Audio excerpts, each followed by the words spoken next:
Nasubukan niyo na din ba yung ganitong luto sa spam o di kaya naman sa maling? Another day, another mini vlog! For today's video ay samahan niyo naman ako sa pagluluto ko ng lunch namin ni Hubby. Yung ulam pala namin for today ay isa sa mga palaging nire-request sa akin ni Hubby. Ang sinabawang spam. Yes po, opo, sinabawang spam. Hindi ko sigurado kung ano bang tawag sa ganitong klase ng luto pero nilalagyan ko lang to ng petchay. Sakto din nga itong recipe na to dahil palagi pa ding umuulan kaya masarap yung sinabawang mga ulam. Kaya kung sawa na din kayo sa mga prito-pritong spam o di kaya ay maling baka pwede nyo ding subukan to. Usually talaga maling yung ginagamit namin dito pero sakto kasi na may spam kami kaya yun na lang yung ginamit ko. Yung difference lang kapag maling yung gamit ko ay naglalagay pa ako ng asin pero kapag spam ay hindi na. Bale yung spam pala ay hiniwa-hiwa ko lang into cubes tapos pati yung petchay ay hiniwa ko din. Bahala na kayo kung anong klaseng hiwa yung gusto nyo. Pagkatapos naman, sinunod ko na din yung paghiwa ng bawang, sibuyas, pati na din ng kamatis. Disclaimer lang dahil almost 1 year ago pa lang simula nung matuto akong magluto. Kaya kung may makita kayong mali, ay sana mapatawad nyo ako.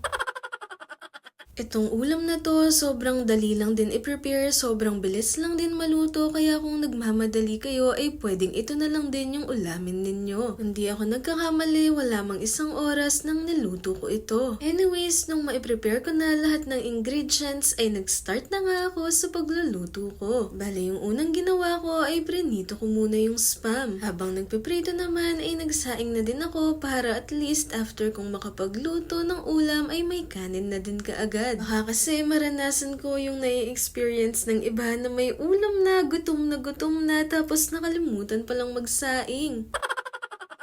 Kayo ba, na-experience nyo na ba yung ganon? Anyways, nung maprito naman na pala yung mga spam, sunod-sunod ko na ding iginasa yung bawang, sibuyas, pagkatapos nun ay yung kamatis na. Nung mga time na to, grabe, sobrang nakakagutom na talaga dahil napakabango ng niluluto ko. After namang maluto ng lahat, hinalo-halo ko na din pagkatapos ay naglagay na ako ng tubig. Nasa sa inyo na pala kung gaano kadaming tubig yung ilalagay ninyo pero wag nyo namang gawing sinigang.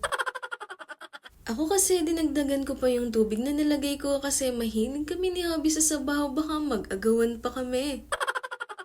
Pagkatapos nun, ilagay lang yung petchay, palambutin, tapos tapos na. Kaya eto, at time to eat na! Nakalimutan ko palang sabihin na yung nilagay ko lang doon ay paminta. Kasi yung spam, 'di ba, maalat na siya kaya hindi ko na dinagdagan pa yung alat neto. Pero kung maling, luncheon meat, ganun yung gagamitin ninyo, ay pwede nyo pa itong lagyan ng asin. Tapos kayo na yung bahalang mag-adjust kung tingin ninyo ay nakukulangan pa kayo sa lasa. At kapag tinry na ninyo yung recipe na to, balikan nyo naman itong video na to at balitaan nyo ako kung nagustuhan nyo din yung recipe na to. At kung matagal nyo nang nasubukan ito, kumusta? Share nyo naman sa comment section kung bet nyo ba or kung hindi. So ayun, pagkatapos kong magluto, diretso sandok na din ako dahil lunchtime naman na nung mga time na to. After ko namang magsandok, ay tinawag ko na din si Hubby para makapag-lunch na din kami. Masarap din kasing kainin ito habang mainit-init pa. So ito na muna sa ngayon na. Sana nag-enjoy kayo at makita pa namin kayo sa mga susunod na vlogs. Thank you so much for watching!